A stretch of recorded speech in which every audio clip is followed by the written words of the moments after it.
Welcome to the Deep Dive. Today we're exploring a really significant book, Naomi Klein's The Shock Doctrine, The Rise of Disaster Capitalism. Yeah, it's a book that really shifts your perspective on how global economics and power operate. It's not just history.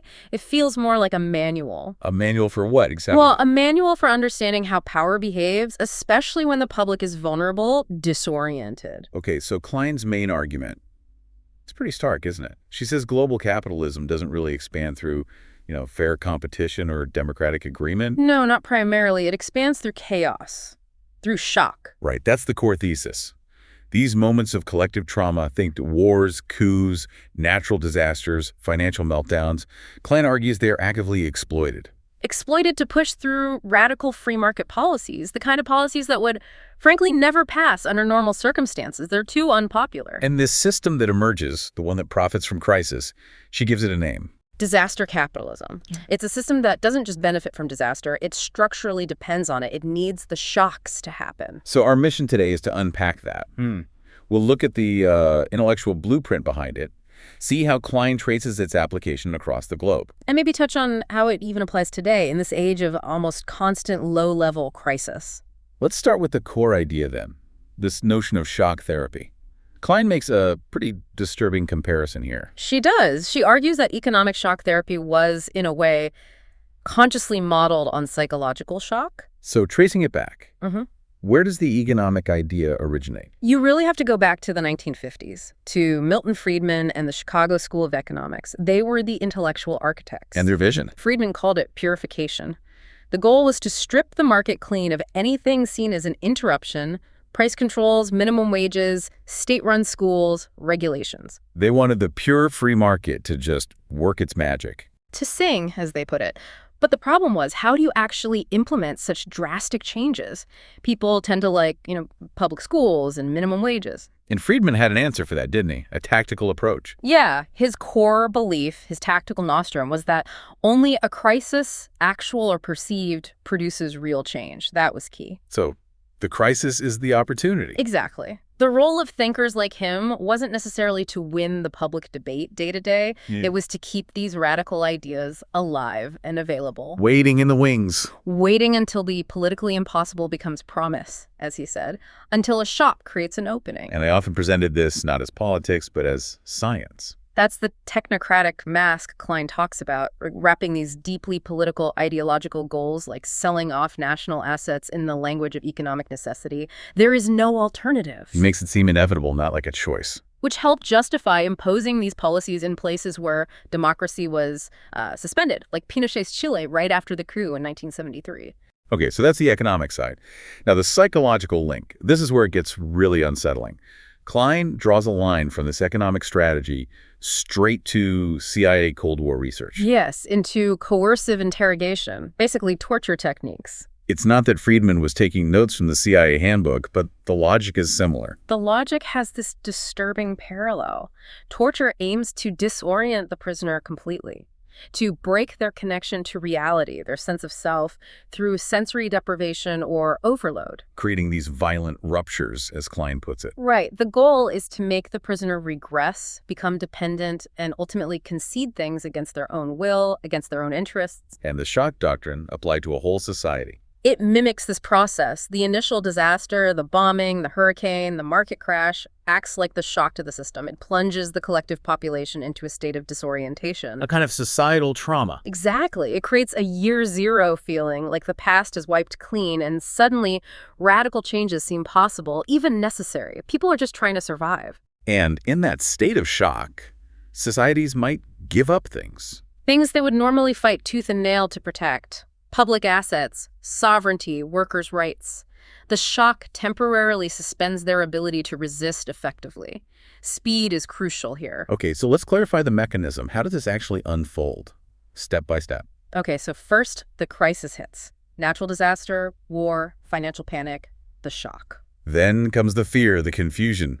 That creates a window, doesn't it? A critical but often short window of opportunity. While everyone is reeling, that's when the policy trinity, as Klein calls it, gets pushed through very rapidly. And that trinity is Mass privatization of state assets, widespread deregulation of corporate activity, and deep cuts to social spending. And because it happens fast, while people are disoriented, by the time things stabilize. The changes are locked in. The economic structure is permanently tilted in favor of capital interests. Now, Klein is very clear. The result isn't the sort of textbook free market capitalism we learn about. No, absolutely not. She calls it corporatism. What's the difference? Because we often hear free market and think the government just gets out of the way. But in corporatism, it's more like a merger. Big government and big business become deeply intertwined. Big business actually needs the state's power, its laws, its military, its treasury, to enforce these massive transfers of wealth. So the state isn't stepping back. It's actively intervening on behalf of private interests. Precisely. It's trading favors, using its coercive power to grab public resources, land, infrastructure, services, and hand them over to private players. And we see the results again and again. Yeah. Huge public wealth transfers, soaring national debt to pay for it all, widening inequality. Often accompanied by aggressive nationalism, too, which helps justify enormous spending on security forces needed to protect all these newly privatized assets and control dissent. So the really mind-bending insight here is that disaster is an obstacle for this system. It's the fuel. It's the business model. It needs the instability. That's brought home so clearly in the Iraq example after 2003. Klein mentions this private security firm, Custer Battles. Right, shaking down $100 million in contracts from the sheer chaos of post-invasion Iraq. They were profiting directly from the breakdown of the state. And then there's that Halliburton analyst. Oh, yeah, saying Iraq was better than expected during the absolute peak of the violence. For Halliburton alone, that disaster generated something like $20 billion. The chaos wasn't a bug, it was a feature generating massive returns. It's chilling. And to show this isn't just isolated incidents, Klein traces this pattern globally. Chile was the prototype, but it gets repeated. Let's look at the 1997-98 Asian financial crisis, the Asian contagion. It was devastating for those economies. South Korea, Thailand, Indonesia, like their Great Depression. A huge financial shock. And the IMF, the International Monetary Fund, stepped in to help. But Klein argues their help wasn't primarily about stabilization. They used the crisis, the desperation, as leverage. Leverage to impose what? To impose that same trinity. Radical privatization, deregulation, austerity, conditions attached to the loans. It turned a bad crisis into a political and economic catastrophe for millions. And the result? Klein calls it the biggest peacetime transfer of assets from domestic to foreign owners in the past 50 years. Foreign corporations swept in and bought up banks, utilities, factories at bargain basement prices. A sort of economic conquest facilitated by the crisis. It has echoes of colonialism, using debt and shock as the weapons. Okay, then there's Iraq, 2003. We mentioned the profit motive, but the invasion itself was seen by its architects as a chance to implement the doctrine on a grand scale, right? Absolutely. It was planned as a radical economic experiment from the start. Paul Bremer, the U.S. administrator, basically ruled by decree from the Green Zone. And what did he decree? Sweeping laws. Opened the borders completely, no tariffs, no duties, flooded the country with imports, which obviously crushed local Iraqi businesses almost overnight. Mass privatization plans were drawn up. Treating the country like a startup. Klein describes it as viewing Iraq like an exciting IPO initial public offering. The goal was to launch Iraq Inc. and hand out massive reconstruction contracts, often no bid, to companies like Halliburton and Bechtel. And then, just a couple of years later, the Shock Doctrine comes home. New Orleans, 2005. Hurricane Katrina.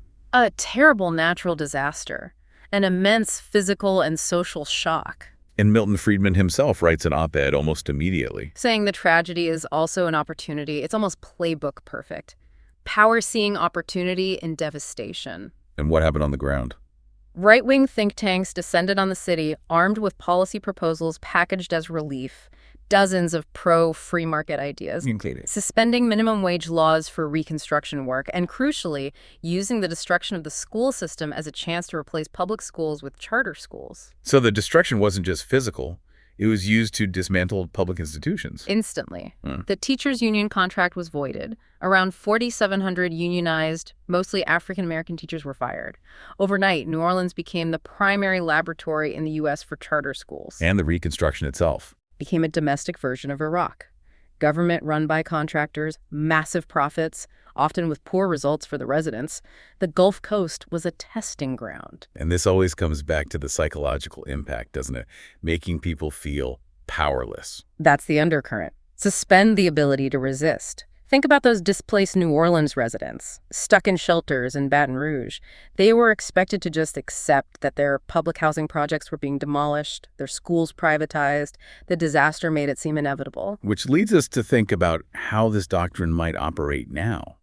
Have we moved beyond needing these big single shocks like a coup or a hurricane? That seems to be Klein's later point and what many observers see. We might be in an era of a more ambient shock, continuous low-grade crisis. Instead of one big bang, it's a constant hum of emergency. Exactly. Think about the 2008 financial crisis. The sheer panic was the shock, and it was used almost instantly to justify huge bailouts for the banks that caused the crisis. Followed by years of austerity imposed on the public. The crisis was created by finance, then used to funnel public money to finance, while cutting public services. Precisely. The crisis was monetized, and the costs were socialized. And we see echoes today, with climate change, for example. Yeah, the rise of green capitalism.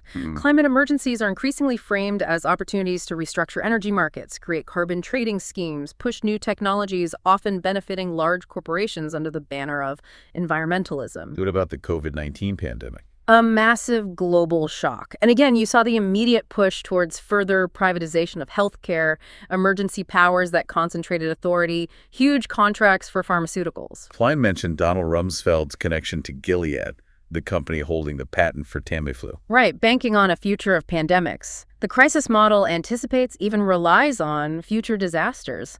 Public funds poured into private companies developing vaccines and treatments, often with limited transparency or accountability. And underpinning all this now is digital technology, isn't it? Surveillance capitalism. That's a huge mutation. Crisis is now used to justify expanding surveillance and data collection. Digital tools built for convenience or connection get repurposed. Social media algorithms feeding outrage cycles, data mining.